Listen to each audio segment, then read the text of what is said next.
Pak Susno ya, beliau ini kan mantan Kabar Reskrim ya, seorang polisi seperti hakim jalanan. Saya miris ya mendengar keterangan Pak Susno. Jangan bilang saya hakim jalanan.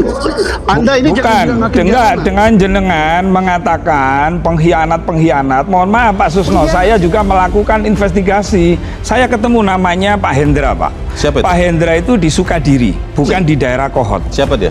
Pak Hendra itu punya tanah, Pak, 92 hektar. SPPT-nya 80 hektar, terus udah, kemudian sertifikatnya. Bentar dulu Pak Susno, bentar dulu. Orang ini banyak ngomong. Bentar dulu Pak Baik, Susno. Pak Susno, kita beri Nggak kesempatan boleh otoriter kepada Pak Gus Susno. Rofi. Oke, Gus Rofi langsung nggak boleh lanjutkan otoriter. saja. Saya ini mau cerita. Gus Rofi lanjutkan saja Ya. bicaranya. Jadi begini, Pak Hendra itu menawarkan tanahnya karena dianggap saya berkomunikasi, kan saya mengadvokasi tuh Menawarkan masyarakat. tanah kepada? Minta tolong kepada kami Untuk dijual? kepada PT. Saya sebutkan aja PT PIK. Juru bicara pagar laut, Rofi'i, kembali menjadi lucu-lucuan di acara dialog di Metro TV. Awalnya, ia sempat menyebut Susno Duaji sebagai hakim jalanan. Hal itu membuat Susno Duaji naik pitam. Namun, keterangan Rofi'i lagi-lagi membuat narasumber tertawa. Pasalnya, ia mengungkapkan fakta yang menurut narasumber lucu, karena tanah seluas 92 hektar habis oleh abrasi dalam waktu dekat. Lalu kemudian dia membawa AJB ada, terus kemudian sertifikat ada, SPPT ada. Lalu saya sampaikan, namanya orang datang ke kantor kami. Saya sampaikan kepada pihak PIK, Mas, ini ada orang minta tolong, dia punya tanah, tapi Pak Hendra ini nggak cerita kalau tanahnya itu mengalami abrasi. Di mana? Di Sukadiri. Sukadiri. Itu ada, bisa ditanya itu orangnya. Hendra, okay. Pak Hendra namanya. Saya sebutkan orangnya, waktu itu sertifikatnya dibawa pakai. Jadi tadinya ada tanahnya semua?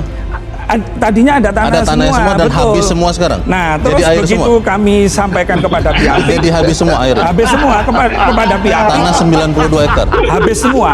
Kemakan ombak semua. Kemakan ombak semua. Selama berapa tahun? Nah, untuk tahunnya kami tidak tahu ya. Surat tanahnya tahun berapa? Nah, kami tidak ngecek, kami sampaikan, pihak PIK ngomong, kalau tanah itu mengalami atau berbau air laut, kami tidak siap. Kalau tanah berbau air laut, berbau air maksudnya laut. berbau air laut bagaimana? Ya, seperti kayak tenggelam itu. Oh, tanahnya hilang, jadi tinggal air lautnya. Karena sampai Pak Hendra itu bilang, nggak apa-apa Gus, Sebentar lagi dibeli berapa bulan aja yang disertifikat. penting. Tapi ternyata PT tetap nggak bisa, gitu loh. Jadi tidak pernah Ini membeli fakta maksudnya ya? ini bisa dihadirkan kok ke Metro. Yang disampaikan Bang Hosinuddin ini apa ya? Menjas orang, menuduh reklamasi, menyebut nama orang, itu sudah politis, bukan penegakan hukum lagi gitu loh. Jadi nggak boleh Bang Hosinuddin ini semena-mena seenaknya sendiri dilihat oleh Indonesia. Nggak boleh menyebut orang dan lain-lain. Silakan Anda melaporkan dan tunggu di prosesnya. Nggak boleh begitu. Baik, kami persilahkan kepada Bung Rofi terlebih dahulu. Polisi. Bapak-bapak mohon izin. Nah itulah tuh kan, dia nggak mau mendengarkan. Padahal sudah dikasih kesempatan. Sabar dulu dong. Kalau kita berbicara azas praduga tidak bersalah, yang Anda lakukan bukan seorang penegak hukum itu namanya. Anda bukan seorang seorang pengacara. Itu semua polisi pengacara itu ada namanya azas praduga tidak bersalah. Jangan menuduh pihak pribadinya. Kita setara di sini. Bukan Anda itu nyebut pribadi Pak Aguan toh. Ada bukan saudara. Izinnya reklamasi. Oke. Ada izin reklamasi ada nggak? Dari Agung Sedayu nggak ada gitu loh. Jadi saya menuduh kalau ini. Terjadi perdebatan panas antara Rofi'i dengan Ahmad Hosinuddin terkait dengan polemik pagar laut yang sampai saat ini belum ada nama tersangkanya. Perdebatan seru tersebut terjadi di acara Sindo News. Awalnya Ahmad Hosinuddin menuntut agar Polri tidak hanya berkutat pada pemalsuan pembuatan sertifikat tanah di pagar laut, namun juga mengusut siapa dalang pembuat pagar laut tersebut. Diskusi, gini loh Bang Hosinuddin, kalau kita diskusi, berikan dong kesempatan kepada kami. Oke. Anda menuduh orang seenak-enaknya sendiri. Tapi begitu Anda dikritik, Anda marah gitu loh. Terkait Nggak boleh. tidak berpihak atas kebutuhan Polri ya. Itu yang saya Oke, tidak Bung benar. Rofi, Mas Polri Hosinuddin. sudah benar Polri dalam penegakan hukum sudah benar. Silakan menunggu. Silakan Kalau baik. silakan. Tapi saya ada Bapak-bapak. pandangan lain yang Silakan membantu ada Polri demo. juga untuk Saya ke membuka Bung Rofi, Bung Rofi. mau diungkap. Tapi kalau mau pakai sinetron ya silakan. Anda ya harus tahu tidak semua negara ini diatur kalian, nggak bisa begitu. Loh, siapa yang mengatur? Saya berpandangan Nah, iya. tetap negara. Loh, Anda Jangan sampai negara ini sendiri, diatur kan? oleh oligarki, Anda saya diatur nanya sendiri Aqua, menuduh diatur orang Agung gitu Dayu. loh. Itu yang nggak boleh. Begitu Saya itu. hanya berpendapat.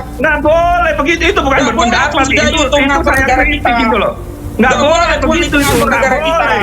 Kan buktikan dulu Oligarki itu nggak dihukum. boleh di atas konstitusi Nah, negara kita. Buktikan dulu dihukum. Tidak Ya boleh sudah, Anda saya menyebut buka ini ada agenda niat ini pembuktian niat sedang reklamasi. menunggu. Dan hari ini saya Sekarang menyampaikan pendapat reklamasi. diminta oleh host Sekarang. menyampaikan pendapat. Di mana kesalahan saya? Pemagaran laut ilegal di perairan Kabupaten Tangerang, Banten adalah tindakan melawan negara. Pembangunan pagar laut dari bilah-bilah bambu sepanjang 30 km itu tidak memiliki izin. Padahal, laut merupakan bagian dari kekayaan negara. Memagari laut adalah tindakan fatal dan melawan negara. Maka dari itu, pemerintah harus tegas dengan menindak oknum penyegel pagar laut tersebut. Hal itu harus dilakukan demi kedaulatan negara. Pagar laut ilegal yang disegel Kementerian Kelautan dan Perikanan itu melintasi pesisir 16 desa di 6 kecamatan di Kabupaten Tangerang. Penyegelan pagar laut tersebut dilakukan oleh tim dari KKP. Pemagaran laut tersebut ilegal jika merujuk izin dasar kesesuaian kegiatan pemanfaatan ruang laut. Pagar tersebut berada di zona perikanan tangkap dan zona pengelolaan energi yang diatur Peraturan Daerah Rencana Tata Ruang Provinsi Banten. Oligarki itu framing Anda aja, oligarki itu nggak ada, Oke. oligarki itu nggak ada. Anda membela Kalau Aqua di juga Indonesia framing nggak ada saja itu, oligarki. membela Aqua itu Nggak ada, framing itu saja. framing jahat Anda aja. Framing saja Nggak itu ada Anda bela Agung Sedayu, kita tahu. Anda ada. Justru Anda Oke. mungkin Pak Aguan bangun masjid banyak. Namanya nama lain, tapi Anda 163.000 selalu membela tenaga Agung kerja. Sedayu. Nggak bisa, Udah ya tahu saya saya. bela kenapa memang? Loh, Jangan kenapa saya memang bela? Anda tidak netral berarti. Oke, baik Pak Arianto. Ya, mohon tenang sejenak Pak Rofi, Pak Husinuddin. Kita berikan waktu agar dialog ini berjalan dengan lancar. Nggak bisa. Ya, Pak Rofi, Pak Rofi, Pak Husinuddin. Jadi sebelum Pantai Indah Kapuk itu punya status PSN, proyek status strategis nasional yang sebenarnya hanya 7.555 hektar, ini sudah banyak masalah. Coba bayangkan, ada 900 hektar NIB yang di atasnya ada sertifikat atas nama pribadi baik HGP, juga ada korporasi pribadi hak milik, juga korporasi HGB. Itu hanya 3 orang, dimiliki 3 orang, 900 hektar. Ada yang atas nama Engcun Gojali, ada yang atas nama Freddy dan Henry.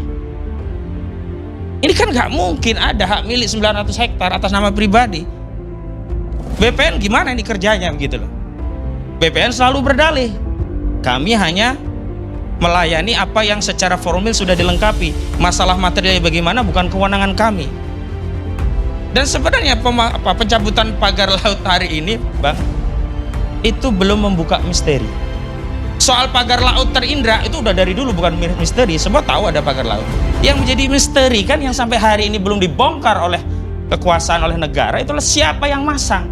Pembangunan pagar laut menjadi sorotan publik karena berpotensi dilakukan malpraktek yang merugikan banyak pihak, termasuk masyarakat yang memiliki hak atas tanah di kawasan pesisir. Negara memiliki kewenangan untuk melakukan investigasi jika terdapat indikasi terjadinya pelanggaran atau malpraktek dalam proses penerbitan SHM, khususnya yang terkait dengan wilayah perairan dan laut. Pengawasan sangat penting untuk memastikan bahwa prosedur administratif yang dilakukan sesuai dengan peraturan perundang-undangan yang berlaku. Siapa yang mendanai? Untuk kepentingan apa itu pagar ada? Kok bisa aparat kita membiarkan? Dan saya sudah ajukan nama-nama siapa pelaku pemagaran tadi. Saya sudah datangi KKP, saya sudah minta audiensi, saya sudah sebut nama ke KKP. Ada Ahmad Gojali alias Engcun, ada Mandor Mehmet yang mengerjakan sebagai kontraktornya, ada Ali Hanafi Ahlijaya. Dan Ali Hanafi Ahlijaya itu orangnya Aguan. Kenapa negara berhenti pada status pencabutan? Kenapa negara nggak bertindak mencari siapa yang melakukan pencabutan, siapa yang membiayai, untuk apa? Dan ini sudah jelas kejahatan. Sakti Wahyu Trenggono, aneh ini orang, menteri satu ini.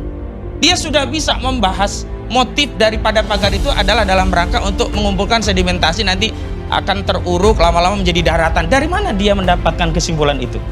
Kalau begitu dia sudah tahu yang memagar. Nah, saya punya data lain, Bang. Ini sebenarnya adalah prakondisi untuk menguasai wilayah laut untuk nantinya direstorasi menjadi daratan sebagai asas untuk industri properti. Saya sebut Pantai Indah Kapuk. Karena semua data yang saya miliki, informasi keterangan saksi menuju kepada Pantai Indah Kapuk, bukan yang lainnya. Salah satu bentuk malpraktek yang baru-baru ini terjadi adalah penerbitan SHM di area laut yang seharusnya tidak bisa dijadikan objek hak milik pribadi. Proses ini seringkali melibatkan banyak lembaga dan instansi pemerintah, seperti Badan Pertanahan Nasional, Kementerian Kelautan dan Perikanan, serta pemerintah daerah. Hasil investigasi Tempo ditemukan adanya pelanggaran atau penyalahgunaan wewenang di kasus pagar laut pesisir Tangerang. Hasil investigasi dapat diteruskan ke lembaga penegak hukum, seperti kepolisian atau kejaksaan untuk melakukan proses hukum yang lebih mendalam. Karena saya bisa pastikan Bang, terlibat semua ini. Desa, kecamatan, notaris, kemudian BPN, menteri, dan termasuk institusi penjaga kedaulatan negara kita, TNI dan juga Polri. Kenapa? Gak mungkin Bang, ada pagar sampai 30 meter, Pol Air itu nggak tahu, TNI AL itu nggak tahu, polisi nggak tahu, kecamatan nggak tahu, kelurahan tempat hilir mudik bambu dibawa nggak tahu, nggak mungkin. Itu mengkonfirmasi apa? Memang kejahatan terhadap kedaulatan negara ini luar biasa. Dan ingat, ini bukan kejahatan tanam pagar laut, tidak ansih soal itu, tapi ini kejahatan terhadap kedaulatan negara. Terkait ditemukannya pagar laut sepanjang 30,16 km yang dibangun di wilayah pesisir Kabupaten Tangerang, Banten, pagar laut itu terus bertambah panjang dan sejauh ini tidak diketahui siapa yang membangunnya. Pemanfaatan ruang tanpa memiliki izin dasar kesesuaian kegiatan pemanfaatan ruang laut merupakan pelanggaran. Adanya pagar laut Tangerang mengindikasi adanya upaya orang untuk mendapatkan hak atas tanah di perairan laut secara tidak benar. Kegiatan tersebut dapat menjadikan pemegang hak kuasa penuh dalam menguasai, menutup akses publik, privatisasi, merusak keanekaragaman hayati, dan berpotensi menyebabkan perubahan fungsi ruang laut. Kedua, proses berampas itu menggunakan syarat hukum di mana ada kolusi dan korupsi antara oknum pejabat, tapi saya sulit untuk mengatakan ini oknum karena terjadi secara sistematis, masif, dan brutal. Karena semua terlibat dari desa, kecamatan, kemudian notaris, ujung produk akhirnya di BPN. Dan kalau HGB menteri, karena kewenangannya ada di menteri kalau HGB untuk korporasi. Saya dapat data itu. Kalau saya yang hanya mengandalkan kerja-kerja advokasi secara mandiri bersama kawan-kawan yang kebetulan di tim kami ini memang punya kepedulian kepada rakyat, makanya kami pun sudah dapat data yang sebegini. Bagaimana kalau ini dilakukan oleh negara yang punya sarana prasarana, alat kelengkapan, sumber daya, bahkan anggaran. Nah, dalam konteks pagar laut ini terus terang kami Bang, rakyat jelas khawatir. Bagaimana kami bisa dilindungi dari serangan asing, serangan bom nuklir, bahkan serangan pagar laut saja nggak bisa diungkap.